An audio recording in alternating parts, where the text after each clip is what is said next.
కల్కి పార్ట్ 2. ఒక్కసారి మీరు ఫ్లాష్ బ్యాక్లోకి వస్తే కల్కి 1లో అశ్వత్థామ శ్రీకృష్ణుడిని కొట్టడానికి వస్తాడు. అప్పుడు శ్రీకృష్ణుడు అశ్వత్థామకు ఒక పంచ్ ఇస్తే ఇక్కడ చనిపోయిన ఏనుగు సైతం వెనక్కి వెళ్తుంది.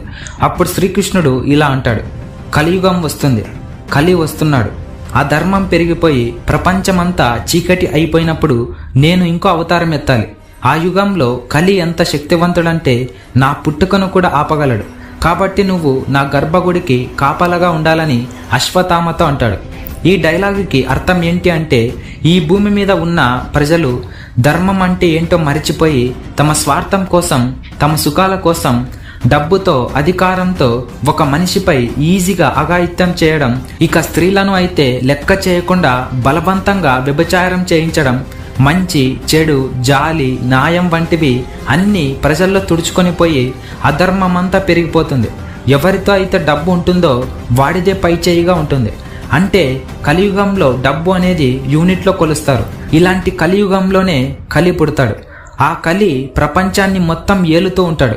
అలా ఆ కలిని చంపడానికి మరియు ఆ ధర్మాన్ని అణిచివేయడానికి దీపిక కడుపులో శ్రీ మహావిష్ణువైన శ్రీకృష్ణుడే మళ్ళీ 10వ అవతారంగా కలికిగా జన్మిస్తాడు. ఈ వీడియోని స్టార్ట్ చేసే ముందు నాది ఒక చిన్న రిక్వెస్ట్.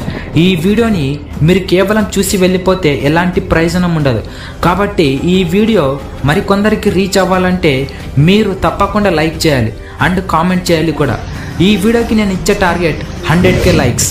ఇక లేట్ చేయకుండా మనం కల్కి 2 స్టోరీలోకి వెళ్ళిపోదాం. మీరు ఫ్లాష్ బ్యాక్లోకి వస్తే క్లైమాక్స్ సీన్లో ప్రభాస్ దీపికని కాంప్లెక్స్ పాప అని తన బుజ్జి కార్లో దీపికని ఎక్కించుకొని వెళ్ళడానికి ప్రయత్నిస్తూ ఉంటాడు. అప్పుడు అశ్వత్థామ సోదరా ఆగు, నా మాట విను అని అంటాడు. ఇక్కడ ఈ కర్ణుడి కర్ర వలన ప్రభాస్ శరీరంలోకి కర్ణుడు వచ్చి మొదటగా కలి మనిషిని చంపి మొదట్లో దీపికని కాపాడతాడు. కానీ ఆ తర్వాత ఆ కర్ర చేతి నుంచి దూరం కావడం వలన తన శరీరంలో కర్ణుడు వెళ్ళిపోయి భైరవ అయిపోతాడు.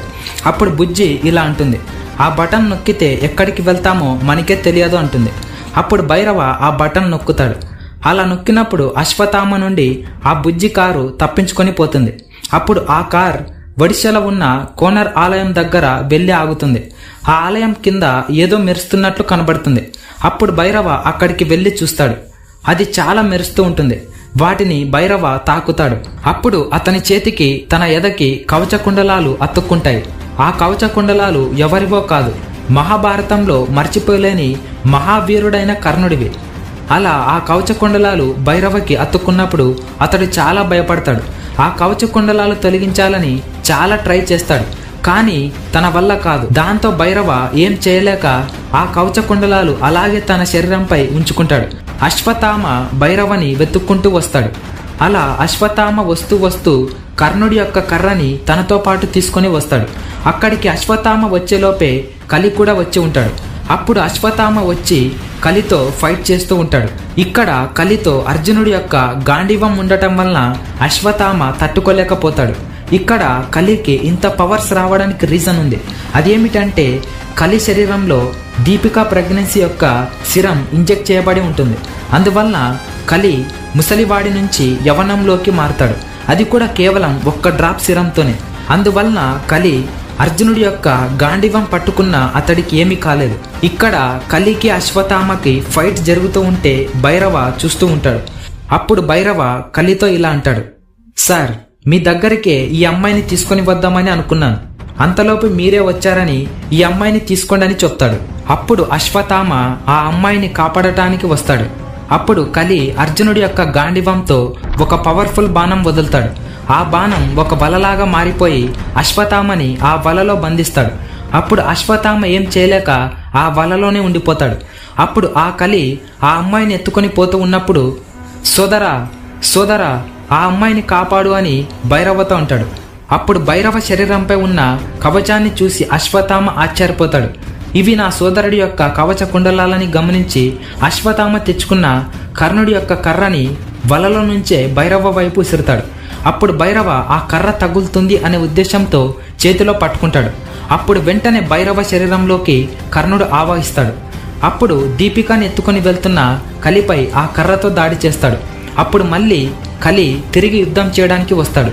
కలి తన దగ్గర ఉన్న అర్జునుడి గాండివంతో బ్రహ్మాస్త్రాన్ని ప్రయోగిస్తాడు. అప్పుడు కర్ణుడు కూడా తన అస్త్రాన్ని కలిపై ప్రయోగిస్తాడు. అప్పుడు కలి యొక్క అస్త్రం కర్ణుడికి తగులుతుంది. దానివల్ల కొన్ని వందల అడుగుల దూరంలో వెళ్లి కర్ణుడు పడిపోతాడు.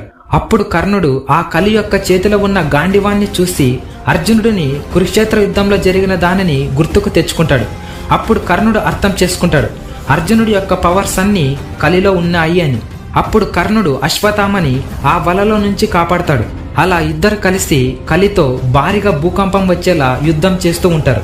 అక్కడ అనుకుంటే కర్ణుడు తన శరీరంపై ఉన్న కవచ కుండలాలు తన చేతిలో ఉన్న కర్రతో ఒక అస్త్రాన్ని ప్రయోగించి తాను అనుకుంటే నిమిషాలలో కలిని చంపగలడు. కానీ శ్రీకృష్ణుడు నేను మళ్ళీ కలికిగా పుట్టి కలిని చంపాలని అంటాడు. ఆ ఒక్క మాట కారణంగా కలికి మాత్రమే కలిని చంపాలి అనే ఉద్దేశంతో కలిని వదిలేస్తాడు. ఇక్కడ అశ్వత్థామ మరియు కర్ణుడి యొక్క బలం పెరిగిపోవడం వలన కలి యొక్క బలం ఏం చేయలేకపోతుంది.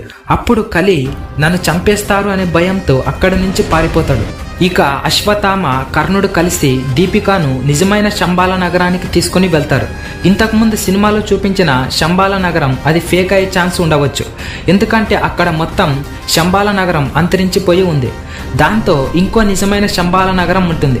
అక్కడ దీపిక రాకను ఎంతో మంది ప్రజలు ఎదురు చూస్తూ ఉంటారు. అలా 3 నెలలు గడిచిన తర్వాత ఆకాశంలోని చుక్క ఇంకా కాంతితో వెలగడం స్టార్ట్ అవుతుంది. అప్పుడు అదే సమయంలో దీపికకి పురిటి నొప్పులు స్టార్ట్ అవుతాయి. అప్పుడు అక్కడ ఉన్న స్త్రీలు చాలా ఉత్సాహంతో మా దేవుడు జన్మిస్తున్నాడు అనే ఉద్దేశంతో ఆమెకు సహాయం చేస్తూ ఎదురుగా ఉంటారు. అప్పుడు అదే సమయంలో ముల్లోకాలు నడుపుతున్న శ్రీ మహావిష్ణువైన శ్రీకృష్ణుడు కల్కి అవతారంలో పుడతాడు. ఇక్కడ కల్కి పుట్టుకలో ఇంట్రెస్టింగ్ విషయం ఏమిటి అంటే కల్కి పుట్టుకతోనే అతడి చేతిలో ఒక చక్రంతో పుట్టి ఉంటాడు. అక్కడ చుట్టుపక్కల ఉన్న ప్రజలందరికీ అర్థమైపోయింది శ్రీ మహావిష్ణువైన శ్రీకృష్ణుడు మళ్ళీ కల్కి అవతారంలో పుట్టాడు అని. కల్కి రోజు రోజుకు ఎదుగుతూనే ఉంటాడు. అలా కొన్ని రోజులకు కల్కి పెద్దవాడు అయిపోతాడు. పురాణాల ప్రకారం చెప్పుకుంటే కల్కికి పరశురాముడు చాలా విలువైన విద్యలు నేర్పిస్తాడని ఉంది. ఇంకా పురాణాల ప్రకారం చూసుకుంటే అన్ని విద్యలు నేర్చుకున్న కల్కి కలితో యుద్ధం చేయడానికి సిద్ధమవుతాడు. అదే సమయంలో హనుమంతుడు కల్కికి కుడి భుజంగా సహాయం చేయడానికి వస్తాడు. హనుమంతుడితో పాటు మిగతా 7 మంది చిరంజీవులు కూడా వస్తారు. ఈ చిరంజీవుల్లో హనుమంతుడు, అశ్వత్థామ, పరశురాముడు, మిగతా వాళ్ళు కూడా వస్తారు. ఈ 4 నెలల్లోపే కలి చాలా మంది ప్రెగ్నెన్సీ లేడీస్ యొక్క శిరంతో ఇంకా శారీరక బలాన్ని పెంచుకొని తన శక్తులను పెంచుకొని ఉంటాడు. తన రూపం చూస్తేనే భయపడేలా ఉంటాడు. అప్పుడు కలి ఈ ప్రపంచాన్ని మొత్తం తన గుప్పెట్లో పెట్టుకొని ఏలుతూ ఉంటాడు. ఒకరోజు కలి 1 కోటి మంది అమ్మాయిల యొక్క శిరం కావాలని ఆర్డర్ పెడతాడు. కనీసం చిన్న చిన్న పిల్లల్ని కూడా వదలకుండా గర్భవతులుగా మారుస్తాడు. ఆ చిన్న పిల్లల యొక్క తల్లిదండ్రులు చాలా బాధతో ఏడుస్తూ ఉంటారు.